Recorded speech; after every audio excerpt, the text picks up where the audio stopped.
नमस्कार, मी वैद्य इंदिरा साठे वात्सल्य गर्भसंस्कार या आपल्या यूट्यूब चॅनलला तुमचे स्वागत करते.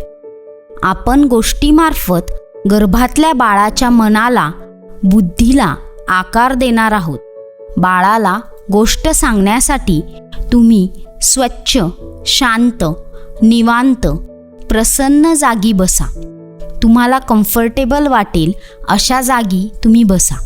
तुमच्या पाठीला, कमरेला आधार द्या. तुमचे डोळे बंद करा. मन शांत करा. तुमचे दोन्ही हात तुमच्या ओटीपोटावर ठेवा. तुमचे दोन्ही हात पोटातल्या बाळाला स्पर्श करत आहेत अशी कल्पना करा. तुमचे चित्त एकाग्र करा.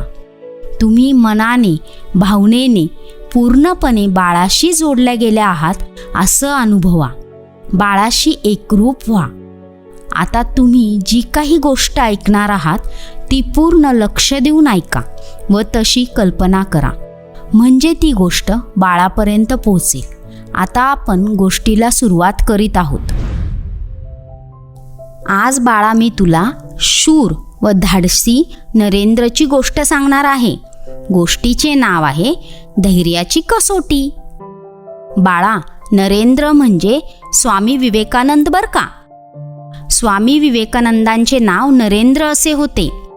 एखादे संकट आले तर नरेंद्र नेहमी डोकं शांत ठेवायचा व आपले कर्तव्य पार पाडायचा. त्याच्या घराशेजारी एक व्यायामशाळा होती. तेथे मुले रोज कसरत करायला जात.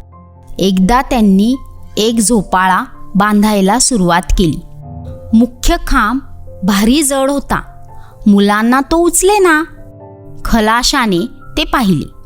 खलाशाने मुलांना मदत केली. मुलांबरोबर खलाशीही खांब उचलू लागला. अचानक त्याच्या हातातून खांब निसटला. तो खांब पडता पडता त्याच्या डोक्यावर आदळला आणि त्याच्या कपाळावर मोठी जखम झाली. त्यामुळे खलाशी बेशुद्ध होऊन जमिनीवर पडला. मुलांना खूप भीती वाटली. त्यामुळे मुले खूप घाबरली आणि काही तर पळून पण गेली.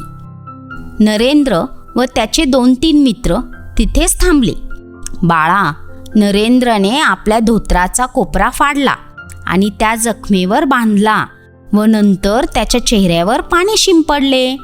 थोड्या वेळाने खलाशाने डोळे उघडले. नंतर मुलांनी डॉक्टरांना बोलावून आणले. डॉक्टरांनी त्यांच्यावर उपचार केले. तो खलाशी बरा होईपर्यंत मुलांनी त्याची सेवा केली. बघ बाळा, असं जर कोणाला त्रास झाला किंवा कोणताही माणूस संकटात असेल तर आपल्याला जमेल तशी धैर्याने त्याला मदत करायला हवी.